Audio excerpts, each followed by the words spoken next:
One of the most fascinating facts that I've seen or pieces of data is that cold brew is actually bringing people into the category. So consumers that haven't always been traditional coffee drinkers, they're using cold brew as a stepping stone to get into coffee consumption. I would say a common term to use would be like chocolatey, less acidic, very smooth body. And it's also a greater pick-me-up because generally a lot of cold brew has more caffeine content within it than a regular cup of hot brew. I would say that it's probably one of the fastest growing parts of our business. And just literally going in and say, I'd like a cup of cold coffee, and usually we're serving it out of a tap, is actually our second highest selling item at our coffee bars, which has just grown massively over the last 10 years. Welcome back to the 5THWAVE podcast. I'm Jeffrey Young, editor-in-chief of coffee business magazine 5THWAVE. In March 2021, Kevin Johnson, CEO of Starbucks Coffee Company, appeared on the business news channel CNBC to discuss the recent performance of the business. Dressed in a lime sweater with a picture of a coffee bush behind him, he stated that more than 50% of the beverages now sold at Starbucks are cold. 50%! What an impressive figure. Cold coffee beverages are a huge and fast-growing market, and that's why we're exploring them today, especially some of the new and emerging trends such as cold brew and flash brew coffee. Our research here at Allegra suggests that iced beverages make up almost 22% of all coffee shop revenues in the US, worth an estimated $10 billion in 2019. We'll be speaking with two leading American coffee companies to understand what the cold coffee market looks like, what the opportunity is in the American market, and get their takes on why America has a love affair with cold coffees.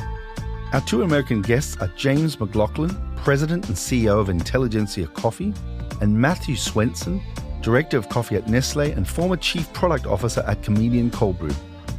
But to kick off this episode, we're speaking with Danny Pang, Asia Pacific Manager for Marco Beverage Systems. Marco makes commercial coffee brewing equipment for the food service and specialty coffee channels. In this interview, Danny guides us through the different types of cold coffees, how they taste different, and what the opportunity is for cold brew in Asia. Danny started his coffee journey back in 2005 and has since become an international coffee expert through managing cafes, running barista training courses, and judging at global coffee competitions. Welcome, Danny. Thank you. Imagine we were explaining this to a total novice, someone even outside of the coffee industry. Yeah, what is cold brew? So cold brew, as the name suggests, it's instead of using hot water to brew coffee, you use cold water, or at least room temperature water. But because you're using low temperature water, you basically have to let coffee grounds interact with the water for a very long period of time. The most common method is where they basically prepare a certain amount of coffee to be steeped and immersed in a certain amount of water. Of course, there is a certain recipe to that, which we call coffee to water ratio. And you basically leave that concoction either in the room temperature somewhere for 16 hours and above. And then you're able to filter away the grounds thereafter and to drink the liquid. I often see in some coffee shops these Kyoto towers, these sort of towers with drip, drip, drip. That kind of concept is called cold drip. All right, at the top towers, you have ice that's slowly melting away. And you control the drip onto a bit of coffee, and then to allow the coffee to soak up the water. And thereafter, as the water passes through, it gets saturated. And you can see the concentration of coffee coming through and ending right at the bottom. It's a very nice showcase, a very nice display where the coffee runs from the bed right down through a spiral, right down into a collector, a carafe at the bottom. I saw a shop in Taiwan, and this shop just serves coffee prepared in this manner. They have close to more than 10 of these towers within the shop. But there are also people who prefers what we call our Japanese ice coffee, ice brew, which you brew it hot first and then you iced it. And the flavors of the coffee, to them, they find it's more flavorful there, more aromatics. Is that also known as flash brewing? Correct. If you brew a standard V60 hot pour over, you'll probably take about 2 minutes on average to 3 minutes, depending on how much grounds you have and how much water you're pouring. But if you do it with a Japanese ice brew, you basically half the time because you use less water over the same amount of coffee, and you compensate the difference of water with ice. What happens to the taste of coffee when you brew it cold rather than brew it hot? I would say a common term to use would be like rather chocolatey, less acidic, a very smooth body. And it's also a greater pick-me-up because generally a lot of cold brew has more caffeine content within it than a regular cup of hot brew. Okay, so it's deliciously caffeinated. Exactly.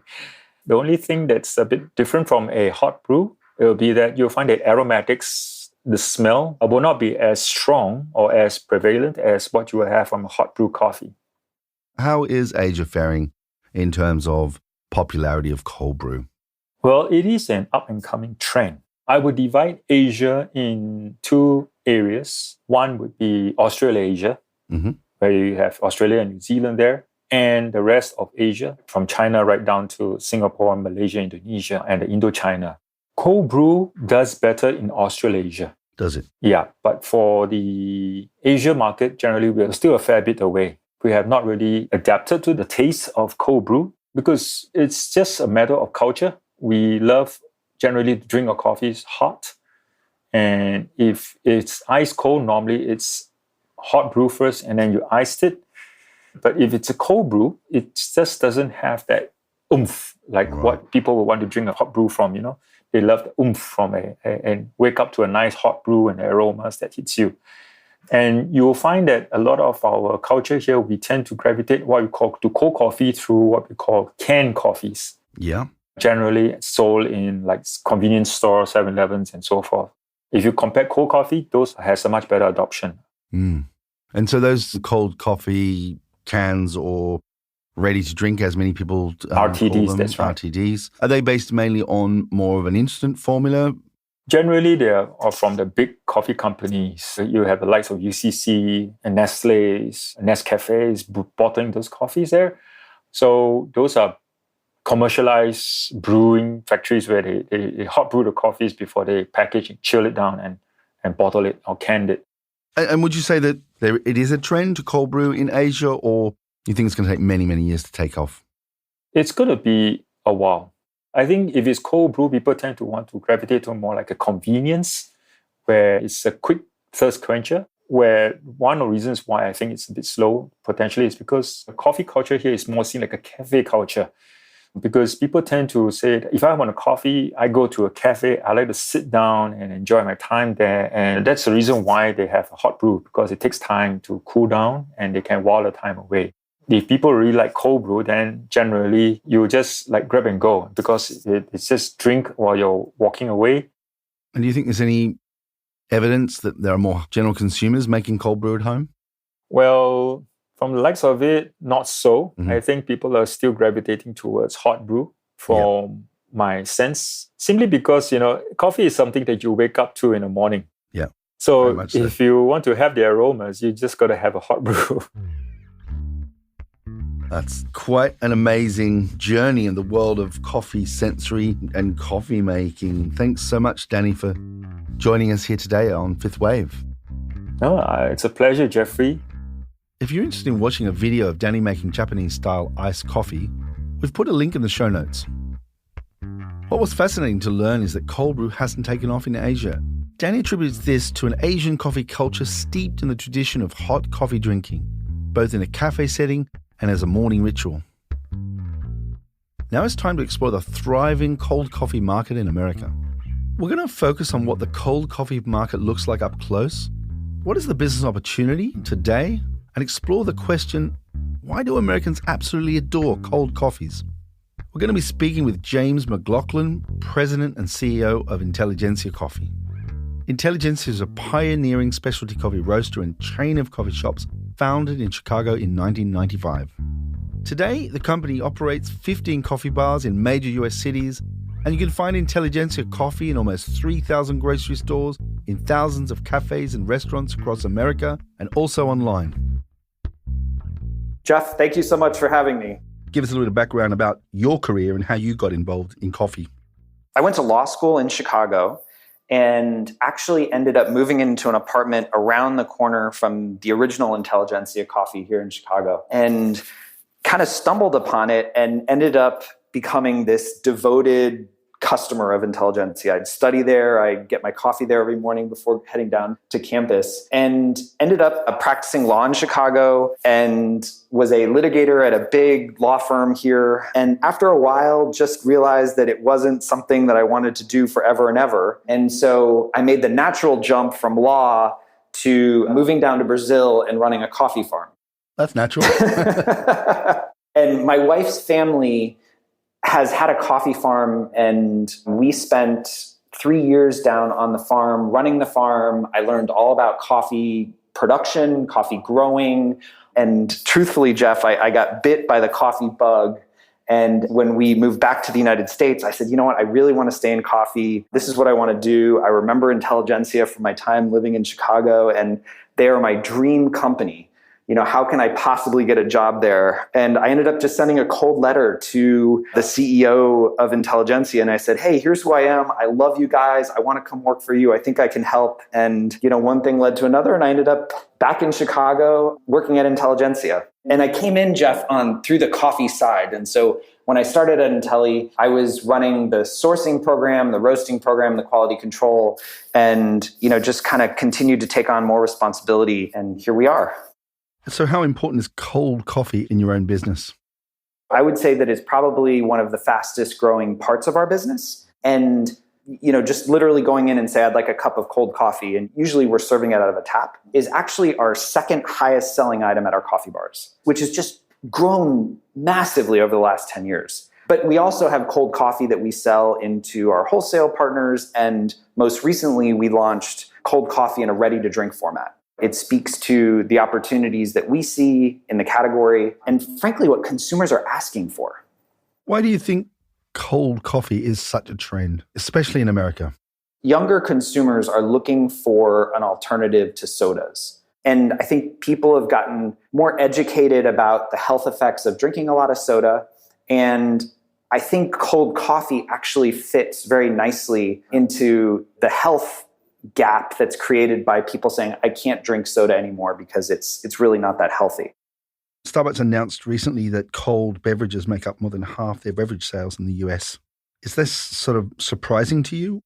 What we are seeing, Jeff, is that in the coffee bars that we're opening, we are opening them with an expanded tap system. So at a lot of our most recent coffee bars that we've opened, we have up to 8 taps where we have 8 different selections of cold drinks on tap that's just ready to go. And so as an example, we'll have cold coffee, we'll have nitro, we'll have an oat latte, we'll have an oat matcha latte, we'll have an herbal tea, a chai oat latte, a black tea. And having that selection that's ready to go immediately is something that we're finding consumers are really liking. It's both the convenience, it's the variety, and it's something that we're going to continue to do and continue to build on. So I was both surprised to hear that Starbucks was 50%, but also not really that surprised because I do think that we're seeing it in our own business. I'd like you to tell us about this ready-to-drink range that you've launched. Right now, it's available in our coffee bars, it's available online, and we're getting the product into grocery stores. And so we launched in February 3 SKUs. One is just cold coffee. It's the same cold coffee that you can get in one of our coffee bars. And then we have an oat latte and a spiced oat latte. And the 2 lattes were really inspired by what we've seen from our customers. We've just seen this massive shift in customers asking for alternative milks, and oat milk, probably no surprise to you, has grown just astronomically as a percentage of the orders. Yeah. And so we partnered with Oatly to bring these 2 lattes to market. And you know what's interesting about the ready-to-drink format, the ready-to-drink format in the United States has definitely exploded, right? I mean, over the last 10 years. But one of the things that we really struggled with as a company, one of the kind of core parts of who we are, the DNA of Intelligentsia, is quality. And we really couldn't figure out how to get a high quality product into a can or a carton or a glass bottle. And so we've been working on this for close to 5 years. And recently, in the last 12 months, we had a couple of pieces fall into place where we could get the quality that we wanted into a Tetra. And it's made all the difference in the world, right? I think we really did a great job. And I think what's interesting, Jeff, is that the RTD segment is really evolving. And for a lot of coffee companies, the RTD segment is a brand new kind of business, right? Like most coffee companies aren't familiar with beverages. How do we get beverages into grocery stores, convenience stores, and do it so that it's profitable? And I think we've already started to see a shakeout in the RTD category in terms of people that have figured this out. But the other thing that's been really interesting is that RTD is kind of similar to the bagged coffees. We're starting to see a quality segmentation. You have your low quality tiers, low quality, low price RTDs, and then you have your higher quality, higher priced RTDs coming to market. And I think consumers are going to choose with their wallets. Do they want to drink the stuff that doesn't taste very good for a lower price or trade up? And I think we've definitely seen that in the bagged business where people are saying, I want better coffee and I'm willing to pay for it. But when I think about the RTD category, the other thing that's really exciting is when we sell a bag of coffee to a consumer in one of our coffee bars, online, in the grocery store, we're asking a lot of our customers, right? We're saying, hey, here's a bag of whole bean coffee. I need you to go home. I need you to get the right grind. I need you to get the right water temperature. I need you to make sure that the right, dose of water to coffee is correct. And I think for a lot of customers, that's exciting. And people who like to cook, I think that's really cool. What's interesting about the RTD category, especially now that I think we've figured out the quality piece, is we're providing the customer with exactly the experience we want in a Tetra Pak.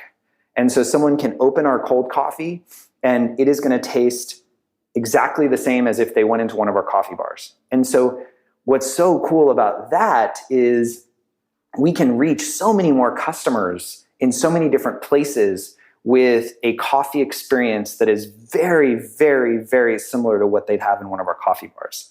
So I think, going back to your question, I think RTD is going to continue to grow as a category because consumers want to enjoy coffee in many different places, not just at their favorite coffee bar. Well, that's been absolutely fabulous, James. It's been great to have you here today on Fifth Wave. Thank you so much, Jeff, for inviting me. I appreciate it. Well, after hearing James' observations, cold coffee in all its forms will continue to brew up a storm in the USA. And what's really exciting is the ability for coffee brands with their ready-to-drink brews to offer their customers a coffee experience that matches their in-store quality. You could argue the cafe has now entered the home because coffee drinkers can enjoy cafe-quality coffee just by opening their fridge door. We're rounding out this episode by speaking with Matthew Swenson, Director of Coffee at Nestlé and former Chief Product Officer for Chameleon Cold Brew. Acquired by Nestlé in 2017, Chameleon produces ready-to-drink cold brew concentrates and milk coffees, as well as roasted whole bean coffees. Welcome, Matt. Thank you very much, Jeff. Glad to be here. I wonder if you'd give us some background on Chameleon Coffee, how it began and where it is today. So Chameleon started in 2010 by Chris Gamble and Steve Williams. They were neighbors at the time, and Chris was a consultant traveling all around the country getting burnt out, and Steve was his neighbor who owned a coffee shop that was really popular in Austin called Banu Coffee. And Chris knew he wanted to start a business, and he was sitting in Steve's cafe and just saw how much cold brew he was pumping out of this cafe, and the light bulb went off, and they joined forces to launch the brand Chameleon.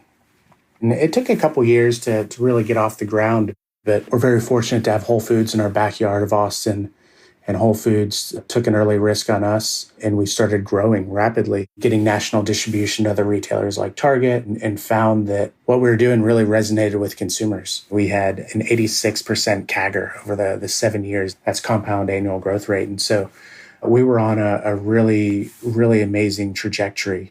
That was what really attracted the likes of Nestlé. And so that grew and grew. And in November 2017, I offered to acquire the company.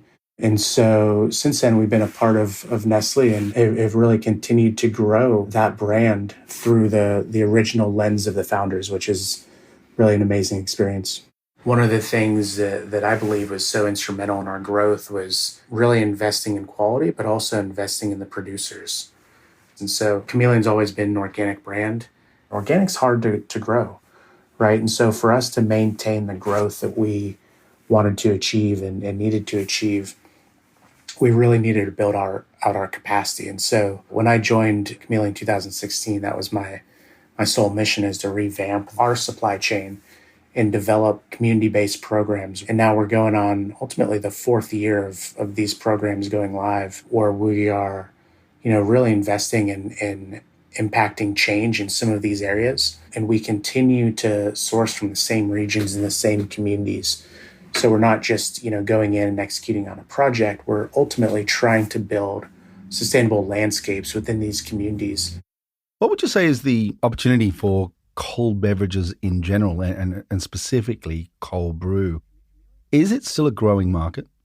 Yeah, absolutely. Every piece of data that we see is showing the general RTD coffee market continues to grow by double-digit growth every year. We continue to see climbs as cold brew as a brew method, continuing to gain share among consumers. One of the most fascinating facts that I've seen, or piece of data, is that cold brew is actually bringing people into the category. So consumers that haven't always been traditional coffee drinkers, they're using cold brew as a stepping stone to get into coffee consumption. As far as RTD overall, again, we see a lot of growth there still. But the interesting thing is when you look at that specifically through cold brew, we're seeing market share growth within cold brew, even within RTD coffee. So, you might have iced coffee or you might have other forms like that. We're seeing cold brew increase its market share year over year. And we think over the next 3 to 5 years, it'll be about 30% of the RTD consumption within cold coffee. What's special about cold brew over regular cold coffee within RTD? What is it about cold brew that resonates? The wide interpretation from the consumer standpoint is that it's lower acid, it's sweeter, rounder, it's these types of things. But at the end of the day, I think it just provides a very approachable cup for the consumer, but also it's very adaptable and customizable. When you start looking at how people take their cold brew, it goes really well with milk. It goes really good as a base for making, specialty beverages like some sort of sweetened concoction with dairy or alt milk. The adaptability of it has lended itself really well to where the consumer base is in today's market. So we talk to people all over the world, and we see that cold brew is just literally off the clock in the United States, cold coffee in general. And there are other markets in the world that you'd expect to have a higher penetration of cold brew, like Australia, like Brazil. The thing just hasn't completely happened. And we kind of ask why. These are hot countries, they drink lots of coffee. Why do you think the United States is so inclined towards cold coffees in general and cold brew?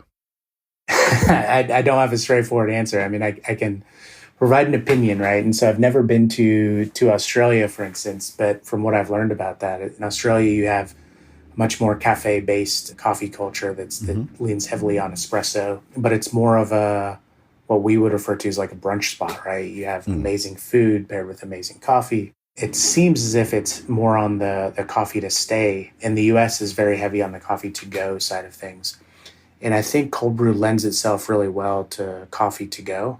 Yep. And I think that's played nicely into developing and burgeoning RTD coffee market, right? Because it's that replacement or that auxiliary coffee that you're not grabbing at the cafe. You can go to the grocery store and grab one or have a couple in your fridge and take away. And so I think it offers that same solution for the customer. And so I think that's where there's probably some growth. But, the underbelly of all this also is distribution. Making shelf-stable cold brew is extremely challenging. And so most of it has to have cold distribution from a food safety perspective. And so, without understanding the cold chain and the cold distribution models in other countries, that might be a huge determining factor of how this can be done safely and how it can be done at scale is cold distribution. Absolutely fascinating. And what's interesting, right, is, coffee for the longest time, when you think of roast and ground coffee, we as an industry have basically had a hall pass for food safety just because it's an extremely tried and true product. It's very stable from a green perspective, even roasted. When you get into cold brew in the RTD market, you have really big, scary topics like botulism that are real, and they open themselves up when you get into distribution of cold brew. And so that's one always watch out that we have to be careful of, is that having a cold chain distribution is incredibly important for the safety of not only the product and the consumer, but also the industry at large, right?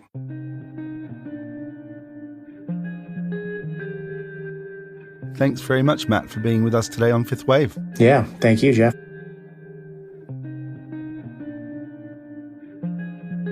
So it seems the popularity of cold brew and cold coffees in general, in addition to being an alternative to sodas, might also have a lot to do with America's love affair with grab-and-go culture and its highly developed cold distribution network. Nevertheless, as with James at Intelligentsia, Matt was very bullish on cold coffee's continued growth in the US. And the cold coffee revolution is introducing coffee to a younger and broader consumer base. And that's all this week for Fifth Wave Podcast. If you want to read more about Allegro's research into cold beverages in the United States, follow the link in the show notes to Project ICE USA at worldcoffeeportal.com. Please subscribe to the Fifth Wave Podcast wherever you get your podcasts. We'd really appreciate a good rating if you enjoyed this show. Also, get in touch and tell us what topics are important to you so we can make the show more relevant to you and to your business. You can follow the link in the show notes to worldcoffeeportal.com/fifthwave. This episode was recorded in the one and only Serendipity Studios in glorious Camden, North London. It was produced by myself, Jeffrey Young, the World Coffee Portal team, James Harper of Filter Production, and sound engineering by Chris Bristow. Today, we leave you with a great summary song from coffee music project artist Anya Diamond, and this track is called No More Rain. I hope you enjoy it. Have a great week, and until next time, stay safe and stay caffeinated.